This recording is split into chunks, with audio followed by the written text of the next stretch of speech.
Sa mga ka-tech vloggers, mga subscribers, bago at luma, mga supporters, mga dumaan, dumalaw at bumisita sa channel, lahat ng mga viewers, secret viewers at silent viewers, magandang araw.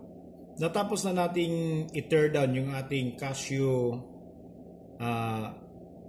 drum translator. Ngayon, ito namang Boost digital delay. Pero hindi natin siya i-tear down dahil pwede namang buksan ng may-ari ito. Kung halimbawa kung sino yung makakabili nito, 4 na screw lang, makikita na yung loob kung dumaan na ba siya ng repair, kung bago o luma ba yung item, yung board mismo. At ngayon, ang gagawin natin, ipaparinig ko lang to, ayan, sa kanila, kung lahat ba ng controls, effects controls ay gumagana. Yun lang yung gusto kong gagawin dito kasi para bago nila mabayaran yung item, makita nila na talagang in good condition siya. So ang halaga nitong digital delay ngayon ay nagkakahalaga siya from 13,000 up to 13,000 ba? No. 13,000 up to 15,000. Ganun yung kanyang presyo. Kung napapansin nyo doon sa mga nakarang upload natin para sa mga matagal ng taga-subaybay sa akin, meron tayong content tungkol sa digital delay naman. Pero yung modelo na yun ay DD3, hindi katulad nito DD5. So parehong-pareho lang yung hitsura nito. Dito lang sa effects lang sila nagkakaiba, tapos input tsaka sa output. Yun lang yung mga pinagkakaiba ng DD5 tsaka DD3. Mas maraming effects to, tapos dito sa input din nadadagdagan, pati yung dito sa output. Ayan. Okay? Yun lang yung mga pinagkakaiba. Meron tayong isa pa na content tungkol sa DD3. Yun yung binigay natin sa kasama natin sa grupo. Isang tech vlogger din, kay Quariel TV. Shoutout sa iyo, sir, Quariel TV. Binigyan natin siya ng DD3. Saka yung isang Shure na microphone, yung PG48. At yung DD3 ngayon, kung hindi ako nagkakamali, yung presyo ng DD3 ngayon ay yung brand new ay naglalaro sa 9,000 up to 11,000 yung DD3. Siyempre, mas mahal tong DD5. Pero, ay nakita nyo naman, gamit na natin tong DD5 na to. Pero, ayan, napakakinis pa niya. Dahil nga, ingat na ingat tayo sa mga hilig lang ako marunong gumamit ng mga musical instrument. Ginagamit ko to sa paglalagay ng mga effects sa mga music. Napakahilig ko dati, ng kahit na anong music, kahit na anong sounds, nilalagyan ko ng effects, tapos nire-record po, tapos piniplayback. So yun yung mga, kapag walang magawa dati, lalo nung nasa abroad pa tayo, yun yung mga ginagawa natin. So ngayon, ang presyo natin dito ay napakababa. Binibinta natin ng napakababa.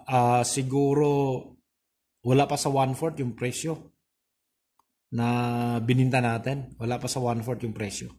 Ganun kababa yung binta natin dito sa unit na to. So ngayon, tatry natin susubok natin para marinig nyo. So ito ngayon yung boses na maririnig nyo, yung walang effects.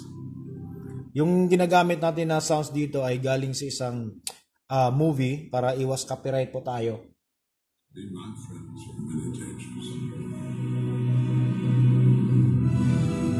Ayan. So mag-umpisa na tayo, So ayan, di pa siya nakailaw. Turn on natin. Ayan. Okay.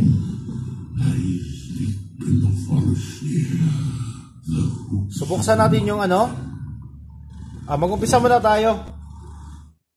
Papakilala ko muna sa inyo kung ano yung nasa effect mode dito. Selector, effect mode selector. So yung 10, yung 8 to 10 ay tempo.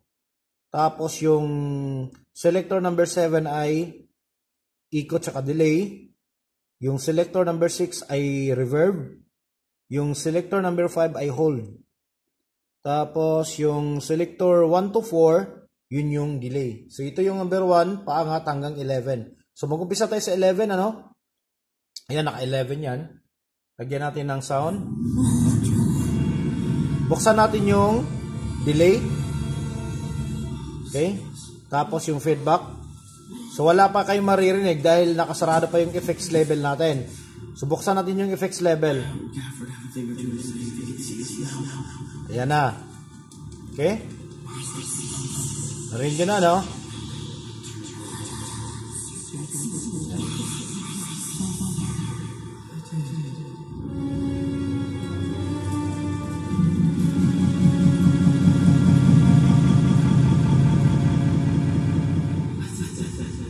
Okay, so nagbabago. Ngayon, siselect naman natin ito pababa. Ito ngayon 11, 10, and nagbabago na siya. 8, ay 9, ay yung 9, 8, 7, okay, so yung 7, yun na yung ikot tsaka delay effects. Yan. 6, 5, kapag 5, hold. So ibig sabihin kung ano yung tunog na nandito kayo sa 6, yun pa rin yung gagamitin ng 5. Kaya lang mag-hold siya, mamamatay ito, mawawala yung effects. Ayan, oh. 5 tayo, no? Ayan. So babalik sa normal yung tunog natin. Ayan. Okay, pag pinindot mo yan, yung kanina na tunog sa number 6, yun yung ibabalik niya. Yan. Okay? So, number 4 tayo. Yan. Number 3. Number 2. Number 1. Yan yung number 1. Yan.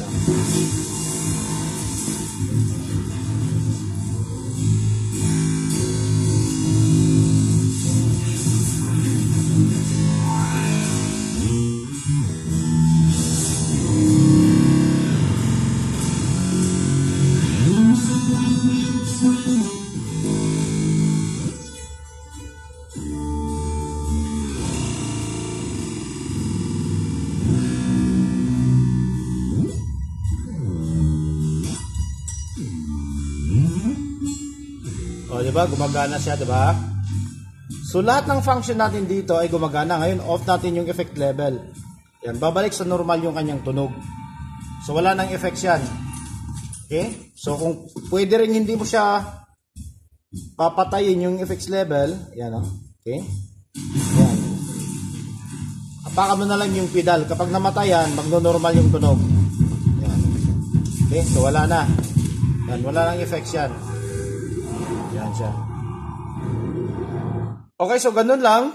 At ayan, at least naipakita natin sa mga bibili nito na lahat ng mga controls dito, lahat ng effects ay gumagana. Walang problema.